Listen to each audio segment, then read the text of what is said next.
worth it ba na pinagpalit mo yung full-time job mo dito? Hindi mo kailangang umasta na napakataas mo. Welcome to Age of Vlog. Kung hindi ka pa naka-follow, follow and share na.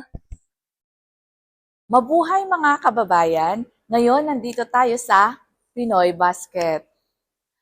Tunghayan natin at alamin kung paano nga ba naging successful ang kauna-unahang Pinoy store dito sa Hungary.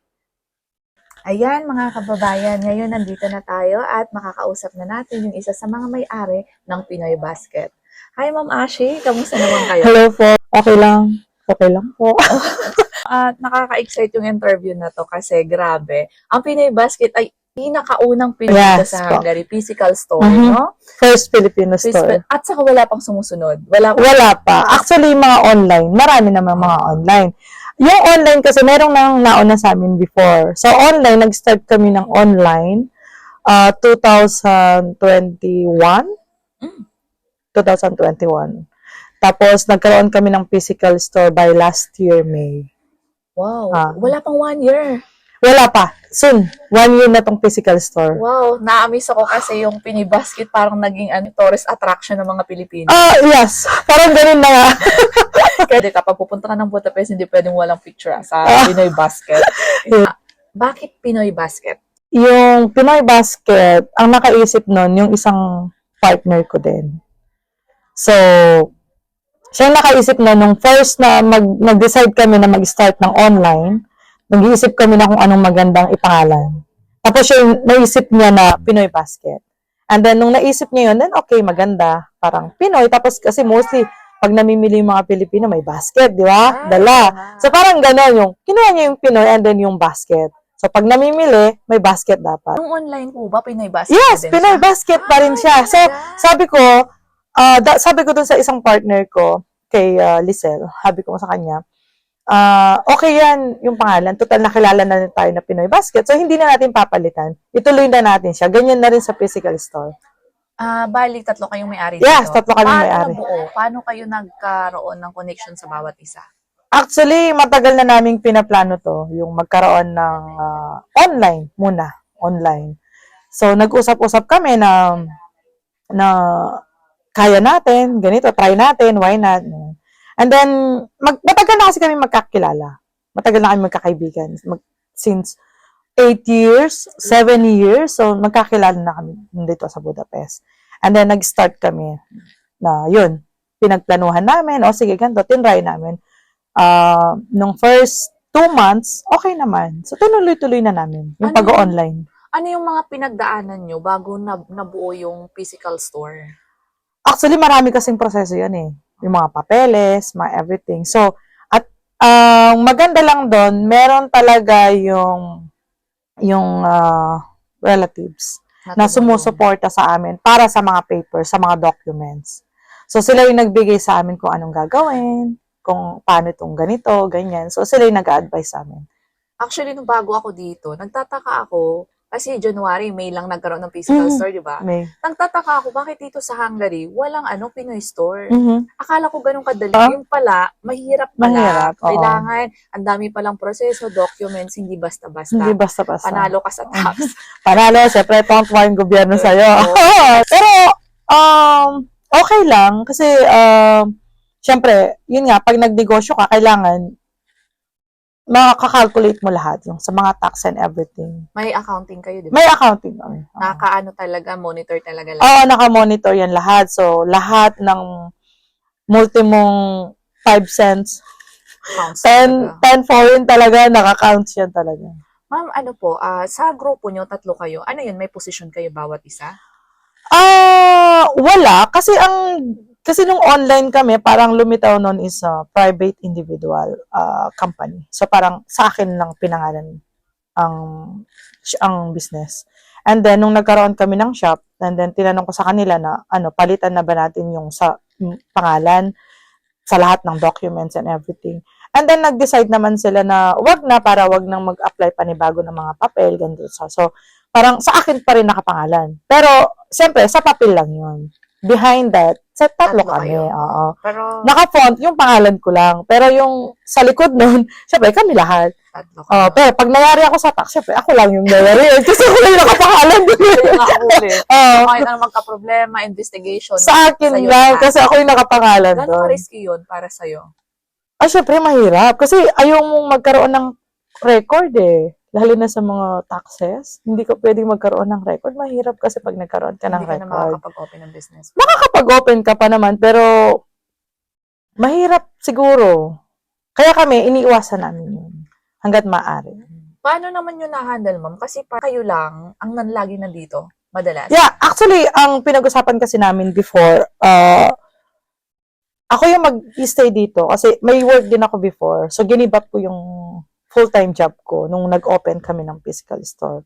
So, nag-decide kami na syempre, dapat isa sa amin is nakafocus dito sa shop. Kasi, hindi pwede yung magbi-business ka and then mag-hire ka lang ng tao and then wala ka ng pakialam. So, parang, hindi siya mag-work pag ganun. So, parang, nag-decide kami na, okay, ako muna ang mag-stay.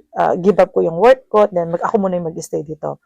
So, syempre, kahit ako yung nag-stay, syempre, dahil give up ko yung work ko, para akong employee din. Dito. Sumasahod ka din. Yes, para employee ako ng dito. So, pero, sooner or later, nag-hire kami ng tao na isa. Na magiging Mag-stay. regular dito. Magiging full-time dito. And then, yun, magiging full-time. Then, same time, nandito pa rin naman ako. Worth it ba na pinagpalit mo yung full-time job mo dito? Talaga, Frankly, okay lang. okay lang. Okay lang. Okay lang kasi naniniwala ako na kapag gusto mo yung ginagawa mo, no? Yes. Maliit man o malaki Totoo ang kita. yan, Kasi oo. wala naman nagsisimula sa malaki agad. Dito ka muna sa mababa. Okay Parang lang. nandito, nasa points kayo na every cent counts talaga muna, no? Parang ini-enjoy ko na lang. Okay, Mm. parang, lalo na yung mga tao dahil every time nakikita nila ako, nandito ako sa store. So, parang, nandito ako every time. So, parang, minsan makikita ka nila sa labas, oh, si Pinoy Basket. Alam mo yung mga ganung... Naging ano na sa'yo, tagline, yung ano, oy, si Pinoy Basket yun. parang hindi na IC yung tawag Hindi nila ka na sa kilala sa pangalan. Kilala ka bilang may-ari ng Pinoy Basket. Parang ganun. Siyempre, alam naman nila na hindi lang ako yung owner ng Pinoy Basket. Sinasabi ko rin naman sa kanila pag nandito sila, ina-explain ko na hindi ito, it's not a family business. So, hindi siya family business. So, kaming magkakaibigan, sharing kami dito. Ganun. May mga full-time work din sila. May mga full-time work din sila. May mga asawa sila dito or talaga? Yung isa may asawa, nandito din. Tapos, Pilipino yung asawa. Yung isa wala. Si Sir? Si Cyron. Yun. Yung nakita namin. Yun ang pagkamali ang asawa mo. Sorry talaga doon. Pero ma'am, Ah. naayos ako kasi ang Pinoy Basket may nag-start as a physical store. Tapos, ang dami kong nakikita na ang dami niyong tinutulungan. Paano na, ano yun? Since nagsisimula pa lang kayo, personal money niyo po ba yun? Minsan, yeah. Personal money namin. Pero yung tulad nung nagpa-raffle kami na 100K. malaki, 100,000 point. Ano yun? Sa lahat ng bumibili dito, meron silang... Meron silang stamp that time. So, nag-start kami from December 4 My God. hanggang December, So, parang yung pera na yun is kinuha namin na, okay, why not na kahit wala kaming bonus, kahit hindi kami ganun So, parang yung binili ng customer sa amin, yung mga customer namin, parang binalik din namin sa kanila. Hindi man sila naging lucky that time. Siyempre, meron pa namang mga next time. na mga para. Paano nakakatulong yung Pinoy Basket sa mga kababayan natin? Well, kasi ang Pinoy Basket kasi, it's, lang talaga siya. Puro Filipino goods lang. Walang halong ibang products. So, lahat ng kailangan ng mga Pilipino na hanggat kaya namin, nakuhanin yun sa mga supplier namin. Kinukuha namin. Kasi gusto namin talaga makumpleto yung mga Filipino products na wala sa iba.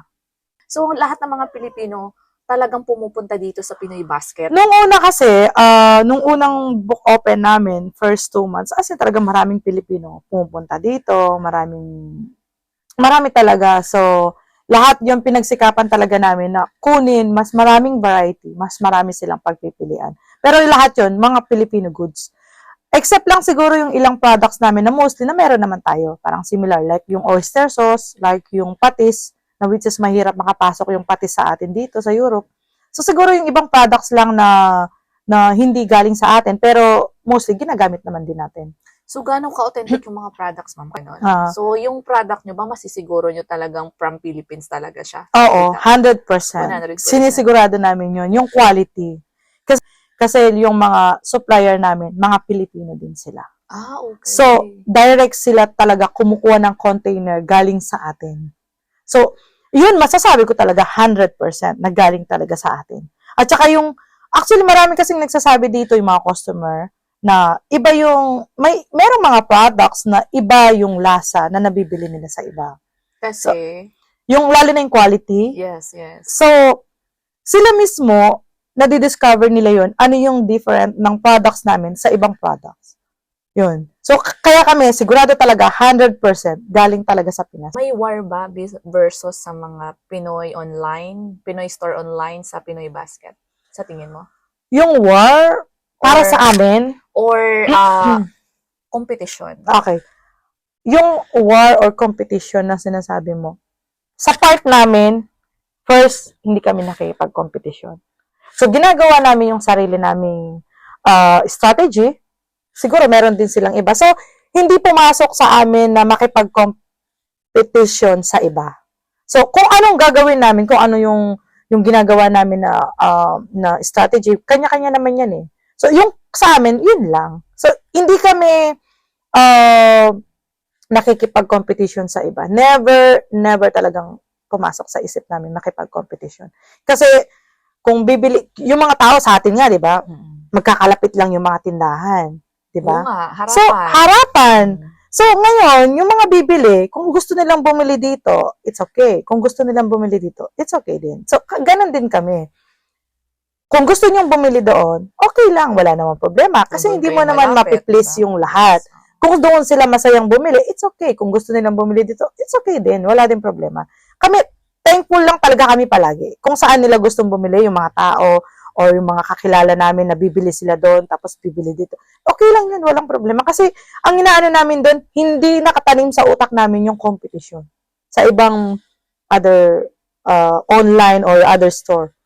Hindi kami, normal lang yun sa mga tao. Kasi minsan, iniisip ng mga tao na, siguro nakikipag-competition sila, ganito, ganyan, kaya ganito. No, hindi kami nakikipag-competition. Meron kaming sariling strategy. So, yun ang sinusunod namin. And you have your own brand. Yes. Diba? Ganun yung sa amin. What is the hardest part of being entrepreneur? Pinakamahirap. Mm-mm.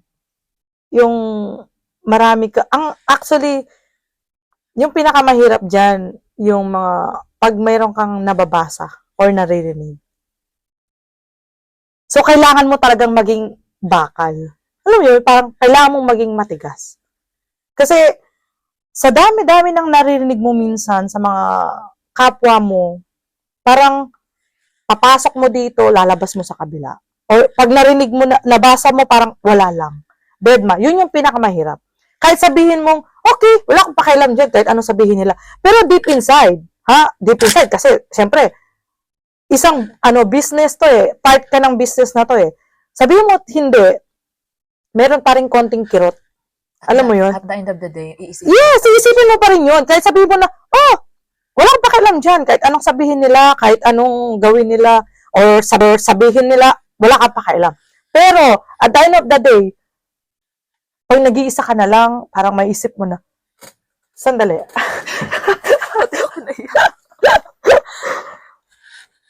Hindi. Yung parang, at the end of the day, parang maisip mo na lang na, bakit? Yung, lalo na kung kapwa Pilipino mo pa.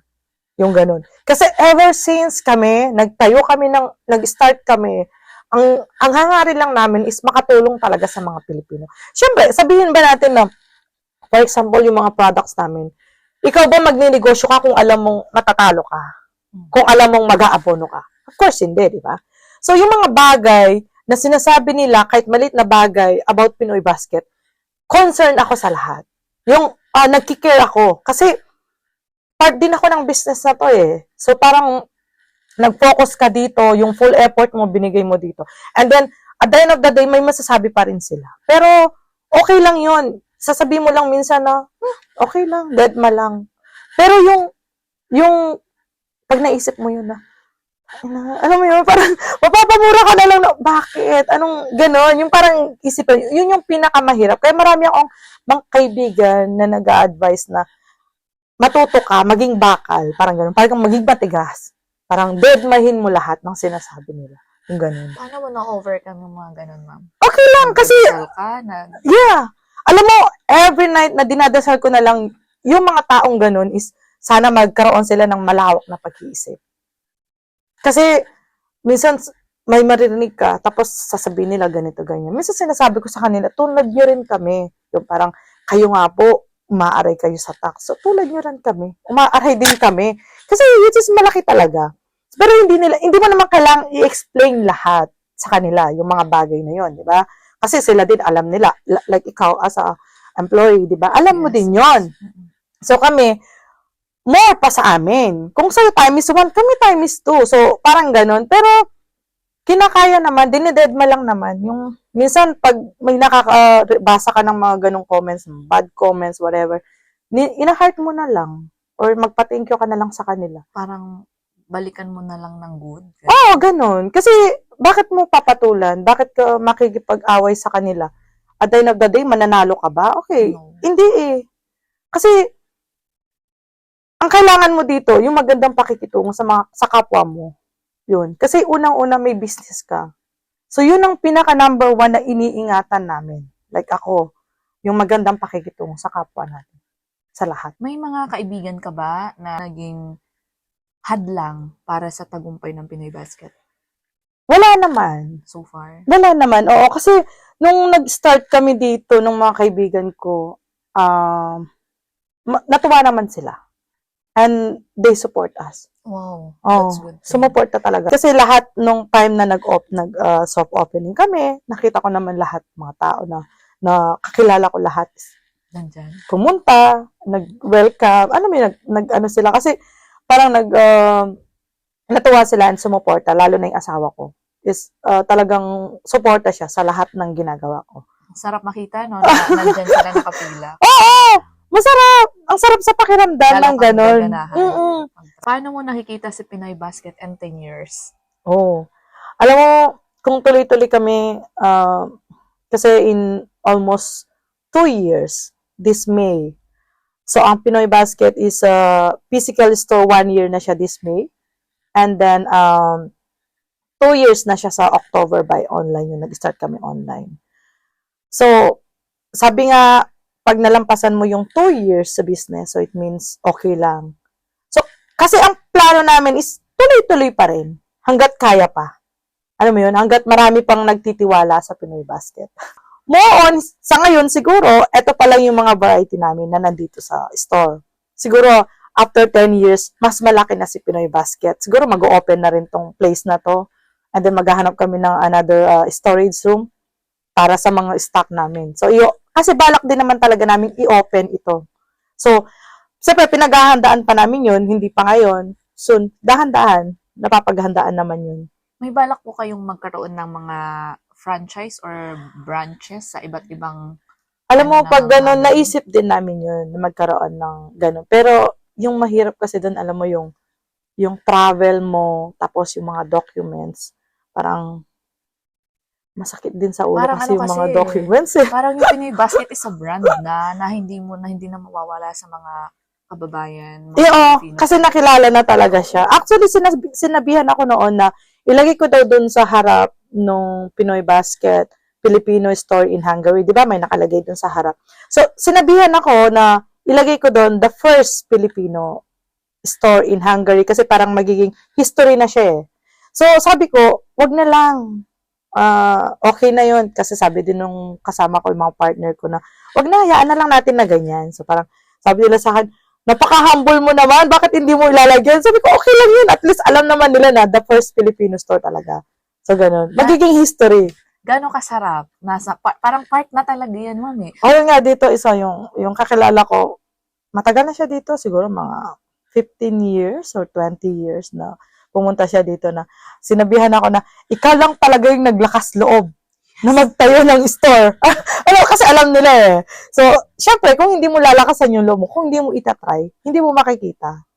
Alam mo yun, yung Kailangan, tinatry mo lahat eh. Pag hindi ka nag-success dito, tinry mo, hindi ka nag-success, okay. Doon ka na lang. Kasi hindi ka nag-success eh. So, tapos pag tinry mo, okay naman pala, so far okay naman yung takbo. So, tuloy-tuloy mo lang hanggat kaya. Tama. Oo. Anong qualities ang meron sa isang tao na pwede niyang simulan na magkaroon ng Store. physical store? Okay. Kasi nag-start ako before. Matagal na, siguro mga 5 years ago. Ako yung kauna-unahang Pilipina na nagtitinda ng mga lutong ulam. Dito? Yes, sa Hungary. Nagtitinda talaga ako ng lutong ulam noon. So, nagdini-deliver ko yan. Isa-isa. Imi-meet up ko, chinachat ko lahat. Isa-isa kong chinachat. Yung mga Pilipinong kakilala ko, ganito, ganyan. Tapos, sige, meet up kami palagi sa mga tram station, bus station, train station. Wala Ganun. ka pang sasakyan nun? Wala. Puro meet up lang ako. Alam mo yung bit-bit ko, 2 malaking bag.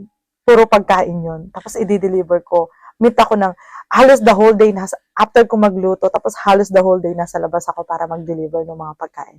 So, yun ang kauna-unahan. Ako yung kauna-unahang Pilipina nagtitinda ng mga lutong ulam.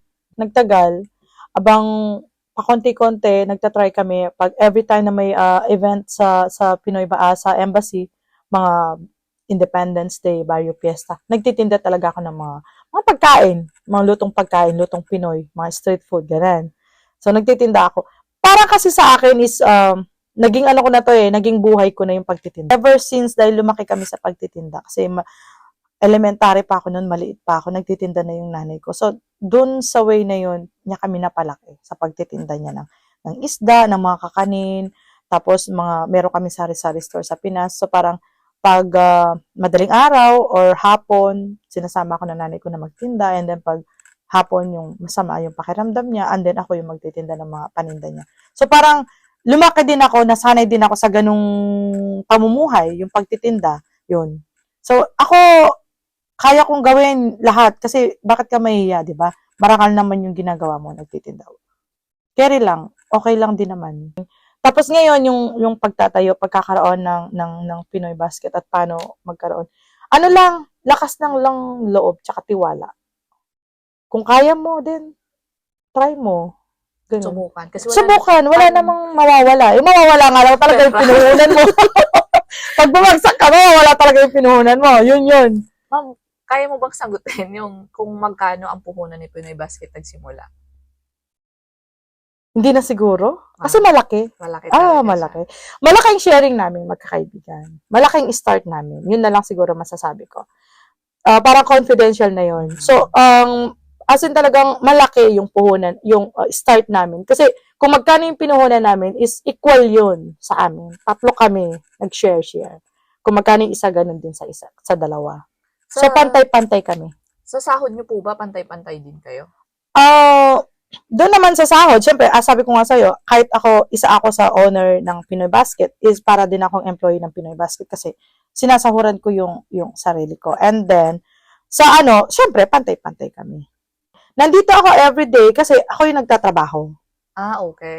Yun. Empleyado ka Parang ikaw yung hinay. Kasi kung mag-hire kami ng isang tao, so hindi mo ako makikita dito everyday. Siguro yung tao na hinay namin, nandito siya everyday. Siguro sisilip lang ako or yung mga kasama ko, sisilip lang dito para tignan yung mga delivery and everything. Ganun lang. Ma'am, ano naman yung biggest na natutunan mo sa journey mo sa pagtatayo ng physical store? Alam mo, maraming kaming na-discover, maraming kaming natutunan, maraming kaming nalaman na hindi namin alam before. Like yung mga nagtitinda, like yung mga may business na hindi namin alam kung gaano kahirap. So ngayon na meron ka na, eto na kami, ang dami pala yung na hindi mo alam na mas worse pa pala. Minsan parang masashock ka na lang, talaga, ganito, ganyan, lalo na yung sa mga binabayaran na buwan-buwan. So parang, kailangan ba to talaga? Kailangan ba talagang bayaran to? Marami kaming natutunan. Marami kaming mga bagay. Kasi, syempre yung sa una, wala ka pang alam. Parang nag-i-start pa lang kami. Di ba? So, ibig sabihin, ma'am, nag-aral ba kayo o about sa entrepreneur or sariling sikap nyo lang? Sariling sikap. Hindi ako nag-aral. Diyos ko, nung high school ako, tsaka elementary, pinaka-hate ko yung math. Oo! Tinutulugan ko yung math! Diyos ko! kasi yung isa naming isa kong partner is alam niya pagdating sa mga ganun. So, syempre, nandyan din siya all the time na not sumusuport. Nandyan siya na, syempre, sa kanya din ako nanghihingi ng minsan, pag may, ganito, ganyan, sinasabi ko sa kanya, paano ba to? Syempre, nagtatanong din ako sa kanya kasi, kung totoosin lang, di man ako nag-aral, wala akong kaalam-alam sa ganun. Basta alam ko lang sa atin, magbilang ng magtinda, and then bilangin mo lang yung pera, and then ibulsa mo lang, di ba? Dito, it's totally different.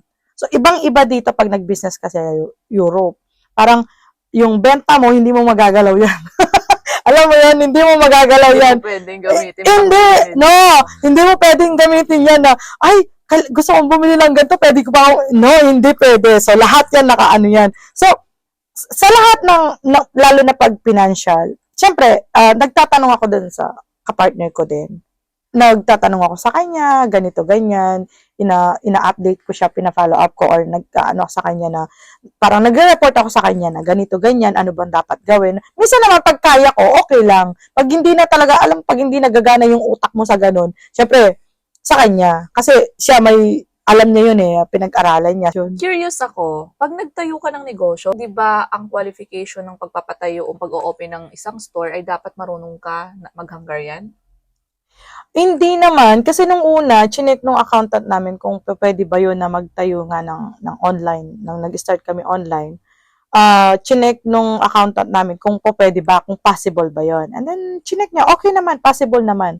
Kasi parang dito naman is, yun nga lang talaga, pag nagkaroon ka ng store or ng business, kailangan talaga is meron kang i-hire na lokal. Yes. Nakakaalam ko. Parang ganon. So, dahil maliit lang, so, kaya naman namin, and then meron naman kami si Siron, which is si Siron kasi part-time din siya sa amin.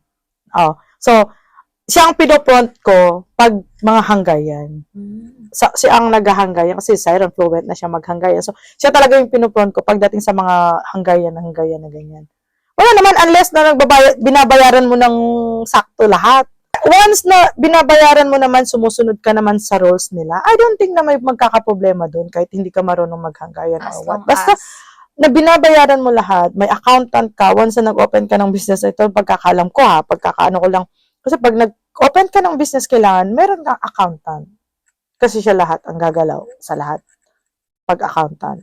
So, yung sa language, kasi hindi naman ako marunong mag-Hungarian Yung asawa ko Hungarian. Pero ako, hindi naman ako marunong mag-Hungarian. Mga basic lang. Pero pinayagan ka. Pero okay naman. Pinayagan naman kasi nag-approve naman. Kasi unang-una doon is, binabayaran mo naman kung ano dapat mong bayaran sa kanila. So, lahat yun, siyempre, isa-isa yan So, kailangan, binabayaran mo yan lahat. Susunod ka sa kanila. Ma'am, masasabi mo ba kung magkano yung upa dito sa Pinoy Basket sa lugar na to? Kailangan ko ba sabihin yun? Actually, mahal yung upa dito sa Pinoy, sa store namin, sa location namin, kasi nasa sentro siya So, mahal. Pero, kaya naman. Hindi rin tatagal si Pinoy Basket kung hindi kaya. Hindi siya ganun kamahal dahil actually itong place na to is hindi siya ganun kamahal na katulad ng iba na nakikita namin na for rent na sobrang mahal. Pero ito sakto lang. Kaya naman siya. Nakakalabas naman yun every month. Sa lahat kasi yung rent mo, tubig mo, kuryente, gas, yung common cost. So, nakakalabas naman yun lahat. Kahit wala na kaming nakukuha every month, okay lang. At least yun mga expenses na ilalabas namin. Ma'am, gano'ng naka-success si Pinoy Basket? Wow, success? Wala pa siguro.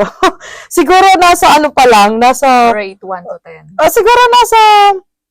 Pagpalagay na natin, nasa 3? Siguro napakakuha talaga, oo.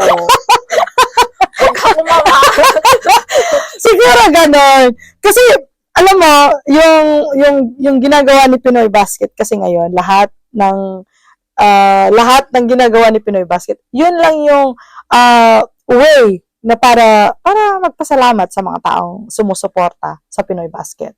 So, yun lang yung way na para maibalik namin sa kanila. Yung suporta Yung suporta nila. So, ganun din yung suporta namin. Oh, so parang ganun siguro. Ano naman po masasabi nyo sa mga supporters nyo? Ay, sa mga supporters ko, marami. Marami kang mga suki dito na, alam mo yung pagpasok nila kahit ibang lahi. Marami na rin kasi pumapasok dito ibang lahi, hindi lang Pilipino. Yun ang kinaganda. Minsan may papasok dito ibang lahi, kukuha ng basket. Ang dami niya talagang kukunin. Magugulat ka na lang na, wow, parang Pilipino. Local? Pilipino to, tapos ibang lahi. Tapos ang dami niya talagang kukunin. Tapos ang kinaganda pa doon, marami silang mga tinitikman, tinatry na ibang products ng Pilipino. Kasi tayo kasi, mas maganda kasi sa atin pag namili tayo, nakikita natin. Di ba? Yes, yes. Parang feel mo talaga na mamimili ka. Nag-grocery ka. Nag-grocery ka. So, yun, yung masasabi ko sa mga sumusuporta sa amin, maraming salamat. So, hindi lang yung more blessing sa kanila, more blessing to us para sa ating lahat. Kasi, ang Pinoy Basket nandito lang anytime na minsan may lalapit dito na, ma'am, ganito, ganyan, kahit hindi na siya part ng business. It's okay. Kung kaya pa rin namin siyang tulungan, natutulungan pa rin namin. Yung ganun. Siyempre, hindi lang namin binobroadcast yun. Ano naman yung sekreto ni Pinoy Basket, ma'am? Kung bakit nagtuloy-tuloy ang negosyo? Sikreto, siguro yung yung Pagiging matulungin, gano'n. isa na yon at saka yung pagiging a good communication sa kapwa natin. Hindi kasi tayo yung tipo na magsusuplada ka or magagalit ka sa kanila. No. Customer palagi yung rights, 'di ba? Yan ang turo nila pag nag-waitress ka, 'di ba? Pero siguro yun yung magandang yung sekreto niya is kami kasi yung parang kami is steady lang. Kung anong ibato nila sa amin, okay lang.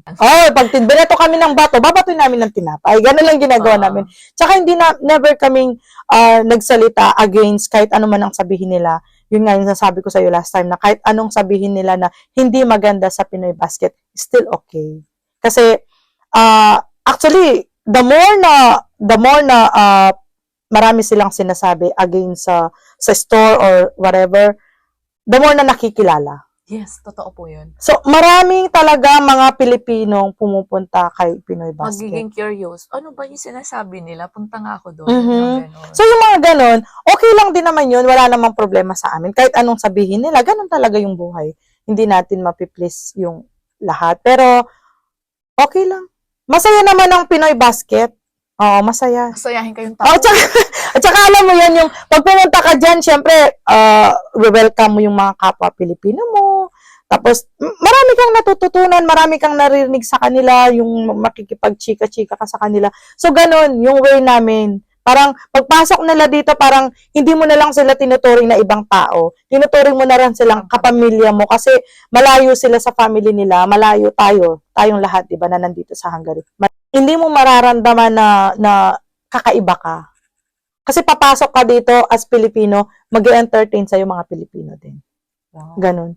Puro Pilipino kami dito, actually. Yung anak niya. Yung anak ko nandyan. Minsan, madalang yung asawa ko nandyan. Siyempre, yung sa kanila, yung kultura nila, iba. Iba din sa atin. So, kung tayo, madaldal tayo, maboka tayo, sila kasi hindi ganun eh. Basta bumili, and then that's it. Pero natututo na siya. Oo, yung ganun. Kahit hindi natin kilala, di ba? Pinaparandam namin sa kanila na welcome talaga sila. Yun ang, feeling ko yun yung sekreto. Oo, kasi pag pumunta ka sa isang, Pakikisama. kahit saan naman siguro, hindi lang sa store, kahit saan ka pumunta siguro, kapag yung mga makasalamuha mo ng mga Pilipino. Pagiging hospitality nyo, ma'am. Maganda, Grabe. di ba? Kasi, kahit nga, ma'am, na-experience ko nung pumunta po kayo ng Paskong Pinoy.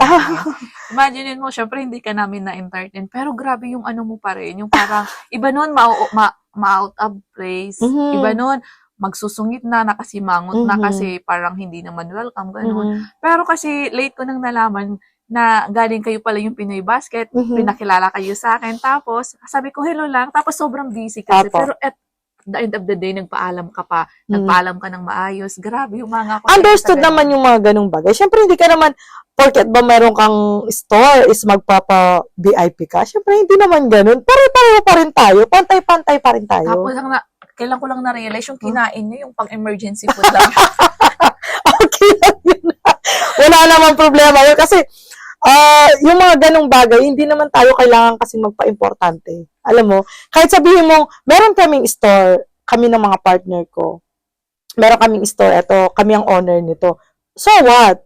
Alam mo yun? Bakit? Pero pagdating pa rin sa labas, pantay-pantay pa rin tayo. Walang, ay, dapat ako, ganito ako. No, dapat, kung ano ka sa labas, kung ano ka, yun ka dapat. Pakikisamahan mo lahat. Alam mo yun? Yung gano'n na, alam mo, siguro, sa batang edad ko na nag-abroad, I was like 18 years old. Wala pa akong 18 na nag-abroad ako. Siguro doon ko natutunan kung paano makipag-communicate sa ibang lahi, sa ibang tao. Lahat ng tao. Hanggang sa napunta ako ng Dubai, napunta ako ng Afghanistan.